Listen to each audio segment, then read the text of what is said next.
Peter Page and Bradley Berwick are actually openly gay actors and creators of the show that wanted to create the show to have a fun, family-oriented show that shows that you are able to be raised by non-heterosexual relationships and still come out normal and not have the opposing views that other people may have towards the LGBTQ community. For those of you who do not know what the LGBTQ community is, the LGBTQ community stands for lesbian, gay, bisexual, transgender, and queer. It is a very powerful community that mostly everybody knows about in today's society. So, to begin, I'm going to start talking about the television series The Fosters and where the settings took place and how the creators wanted to base the show. So, the creators actually wanted to base the show out of San Diego. However, The Fosters was actually shot in Los Angeles, California. The show was shot in small coastal towns such as San Pedro and Long Beach. The environment where they actually filmed The Fosters is actually around a lot of beaches and water due to being in California. So, you get a very preppy inner city west coastal vibes throughout the television series. However, when you see the show on TV, The Fosters is more classified as an urban setting within a suburb, and it takes place in the show. I feel like the setting actually fits really nicely within the plot of the television series because the main topic in the series is having a same-sex relationship and having open adoption, being adopted, and trying to raise a family while you're dealing with people who might not totally agree with your same-sex relationship. I feel like the creators of the show chose to base the series out of San Diego because it is actually one of the most accepting places to live for the LGBT community. I feel Bradley Berwick and Peter Page wanted to base the television series out of San Diego for the fact that it was very accepting community for the LGBTQ. I did not actually feel that The Fosters was a cliche setting because the setting felt more relatable, at least to me on a personal level. I felt like I could really relate to the neighborhood they chose to base the television show off of. It felt kind of similar to my neighborhood, a very small town vibes. If you want to visit your neighbors, you're really close.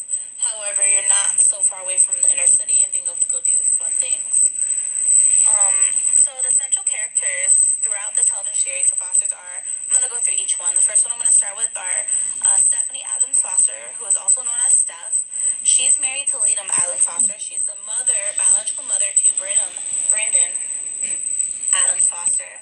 And she's one of the moms in the television series. Steph's role in the series is actually more stricter and more of a father figure because she does work as a cop for the San Diego police, and she is a white female.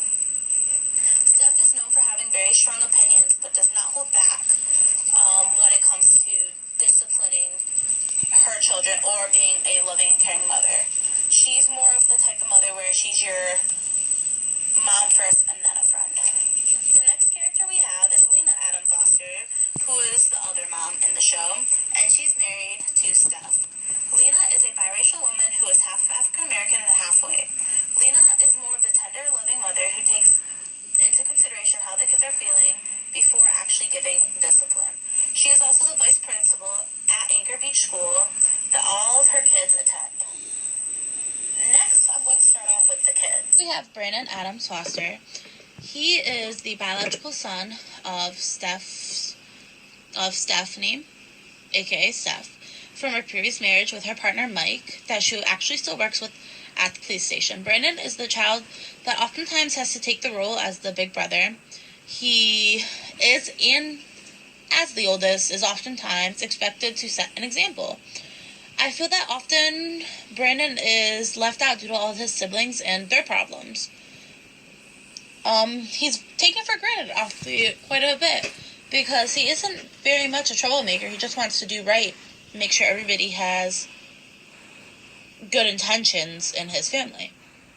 Next, we're going to be talking about Mariana Adams Foster and Jesus Adams Foster. They are both twins and both Hispanic. They were adopted by Lena and Steph after being placed in the foster care system with the foster's family at age 8. Mariana and Jesus are dealing with the struggles of figuring out if they want to meet their birth mother or not. Jesus is very dominant in accepting he does not want to meet his birth mother. His real family is his adoptive family, and he feels that his mom gave him up, so why should they see them? Although Mariana feels differently, she feels like she wants to be able to meet her mother, but does not want everybody else finding out about it. Mariana and Jesus are in different ways. Different due to Jesus is more of the kid with the ADHD. He's the kid who plays a lot of sports, who has lots of friends. He's very outgoing, but oftentimes is blamed for getting in trouble a lot. Mariana is more of the girly girl. She goes to school, she gets straight A's, she does her homework. Although she does bad things, she never gets in trouble for it. She's viewed as the angel child. We have Callie Adam Foster. She is a white female who lost her mother at a young age, and her dad gave up his rights to her and her brother Jude because her dad was involved with addictions towards drugs and alcohol. Similar to Jesus and Mariana's biological birth mother, who gave them up as well. I feel like Callie is the most taken for granted character because she grew up in the foster care system and she had to fight and struggle due to her mom dying young. Her dad didn't want her. She never wanted her and her brother to be separated. I also feel like she's taken for granted often at times because she's that kid that nobody wants because she has such a bad rap, even though she's actually a really good child, and she does what she has to do in order just to protect family, and she lies because she feels the need. She has to lie due to growing up in the foster care system. And lastly, we have Callie's brother. His name is Jude Adams Foster, who is a white male, and he's the youngest brother to Callie Adams Foster. Jude is the baby of the family and has an easy time making an attachment with the Fosters, but it seems in the show he resents his older sister, Callie, because they are always being thrown out of foster families due to her. There are multiple subjects that are being portrayed throughout the television series. However, the main subjects and themes that are surrounded and mainly talked about in the series is often the LGBT community, which, again, if you did not catch the beginning, it stands for lesbian, gay, bisexual, transgender, and queer. In the series, you will see the relationship between two parents who are both women and trying to raise a biological son from her previous marriage, as well as 4 adopted children. Although legally only 2 of the children, which are Mariana Adams Foster and Jesus Adams Foster, are adopted by these moms, they brought in Callie Adams Foster and Jude Adams Foster after meeting Callie in prison through Child Protective Services. Lena offered to take Callie in only because of a family friend who placed Mariana and Jesus with them after the adoption with the Fosters. These incredible moms, names in the series, are Steph Adams Foster and Lena Adams Foster, who are trying to raise their own family, as well as Callie and Jude. They're trying to show Callie and Jude that even though the system may be broken and they failed them, there are still good people out there to try and show you that you can be loved and people will be there for you. I also believe the television series is also educating their community that it can be acceptable to be happy and raise a family in the non-stereotypical norms of society that have been applied and are being applied during the television series analysis. The first couple episodes I'm going to be talking about episode 1, 2, and 3. However, since this is just a speech, I'm only going to be touching over the topics very delicately and very quickly. So the first topic that I seen throughout the episode 1 was the first sociological concept, per se, was the heteronormative society, which means when someone actually assumes your sexual orientation because they think it's biologically determined and unambiguous. This quote and definition can actually be found in the Open Stack 2016 book on page 253. So I said this comes up as a sociological concept because in this first episode, when Callie is meeting the whole Foster's family, Callie came to the table and she's sitting eating breakfast, and Steph walked in And Callie said, "So you're dykes." And when this automatically happened, the family became very shocked and also distant until Jesus said they prefer the term people, but yeah, they're gay. This automatically brought up the sociological concept because typically people will only tend to ask only gay or bisexual people usually of the LGBT community. How did you know they were gay or bi or transgendered? You never usually see this happening to straight people being asked, how did you know you were straight? So they're kind of only making that assumption right off the rip, and it's very similar to how what Callie did in this episode, because she automatically assumed Lena was with a man rather than a woman. So when Steph came in the room and Callie made that broad statement in front of the whole family, that already predetermined the thought of her new foster family. The next sociological concept that I actually seen being applied in episode 1 was when Mariana wanted to meet her biological mother, but she didn't want the Steph and Lena to know about it because she wanted her to stay out of her business and felt that was not the need for them to be involved in that. However, it really was. So the sociological concept that I've seen being applied to this was socially constructed, and the meaning of that is aspects of life that are socially constructed from your environment. So for instance, Mariana never really had a stable childhood until she met Stephanina.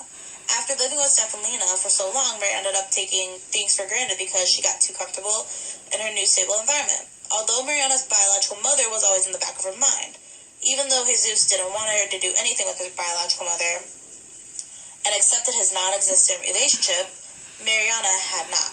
For Mariana, she thought it would rekindle some sort of flame if she gave her mother the money. And if you didn't know, if I didn't mention in the beginning, Mariana's mother and Jesus' mother is a drug addict. She is a drug addict. Not until later on in the series she's a recovering drug addict. So for the first 3 episodes, they do not have a good relationship. But for Mariana, these socially constructed parts of her life are ideas that she just can't forget or let go of because she has always wanted a relationship with her mother. Therefore, she keeps enabling her mother's addiction because she has a desire to try to continue and pursue a relationship with her biological mother and have that bond that most mother and daughters have. This is how her life, in terms of sociology, are socially constructed. In episode 2 of The Fosters, the sociological concepts that I found being applied through this episode was actually the labeling theory. So the labeling theory is where you would ascribe a defiant behavior to another person by members of society. You can find this in the textbook in the OpenStax 2016 on page 141. In this episode, you really were able to see that when Callie went to rescue Jude from the old foster home, that affected everyone, particularly Brandon the most. Because Brandon did follow Callie from his previous home to her foster home, it did put him in harm's way because he called Steph due to the aggression at the previous foster home getting progressively worse. Now, although in this episode Steph does not want to put Jude nor Callie back in the foster care system, Lena, however, feels more on the fence of putting Jude and Callie back into the system because Brandon and Steph were put at risk in a very dangerous situation due to Callie just taking off and trying to rescue Jude on her own, instead of being able to talk to Steph and Lena and address the concerns and situation regarding her brother. In this moment, during this episode, the writers slowly begin with the topic of the Labeling Act.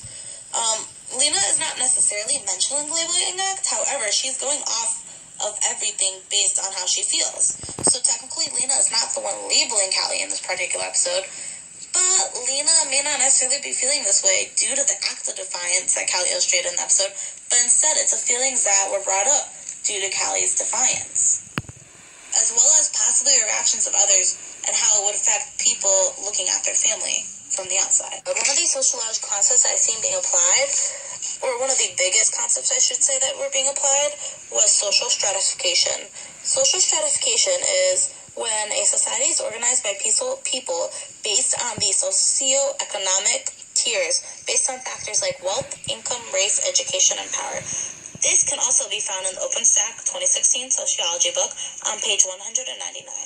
In this particular episode, the sociological concept really came out when the school told Lena that Jude would have to pass the entrance exam in order to be going to Anchor Beach School. The school is telling Lena this because the school's fundings are based on performance. The school feels as though it's a bad look for the school to be having Jude there because he's jumping the waitlist, starting classes sooner than all the other kids, and not even be able to do his work at his own grade level. This is similar to social stratification because Anchor Beach's school is organized and based off of wealth and how well you do in the school. Thank you for taking the time and listening to my elevator speech. I only did key concepts and ideas that I picked out of all 3 episodes of my paper to briefly go over. I hope you guys all enjoyed. Have a nice day.